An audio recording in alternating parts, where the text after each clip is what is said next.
Alors je crois que depuis petit, j'ai toujours baigné dans cette atmosphère musicale. Ma mère était très mélomane. On avait les 45 tours, les 33 avant, c'était ça. Hein. Et après, vers l'âge de 10 ans, 11 ans, j'ai eu une révélation parce qu'un jour, mon grand-oncle, le frère de mon grand-père, est arrivé avec une guitare et jouait. Alors, il avait laissé dans un coin et je commençais à la gratter. Bon, c'était laid, on ne le bouchait pas. Et il s'avérait que j'avais un copain qui savait en jouer et qui m'a appris. C'était Jean-Mathieu Santine avec lequel on a créé le groupe Parappa, avec lequel on a chanté pour mais plusieurs fois.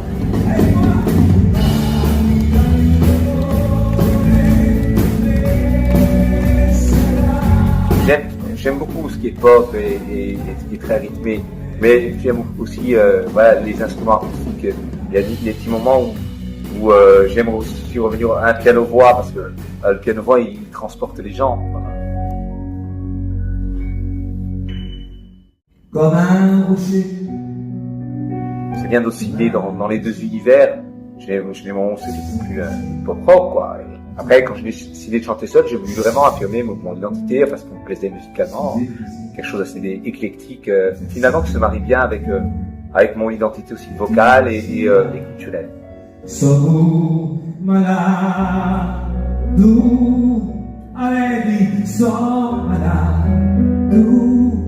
Alors, ce concert-là, il tourne depuis décembre, parce qu'on a sorti l'album à peu près là, novembre-décembre, et on l'a travaillé vraiment, on l'a peaufiné pour vraiment le printemps, l'été, donc on va le tourner toute cette année jusqu'à l'an prochain. Puis j'ai déjà un nouvel album qui est en train d'être écrit, je sais que quelque part c'est un nom que j'ai fait, il faut qu'il vive sur scène, parce que sur scène c'est différent. Le 25 je suis à Bonifacio, le 26 je suis à Ghisonaccia, et ça continue, mais en vérité je joue jamais le même spectacle. Parce que dès lors que je rentre sur scène et qu'il n'y a pas les mêmes personnes, que c'est pas le même endroit, en fait, chaque soir, je chante pas la même chose. Et pourtant, c'est les mêmes chansons. Mais la magie, l'émotion, le partage, les chants qu'il va avoir pendant un concert et auquel on s'attend pas avant de rentrer sur scène, parce que c'est ça la magie, c'est ça qui donne envie tous les soirs de remettre le pied sur la scène. Et c'est sans doute ça qui donne envie aux gens de venir voir des concerts.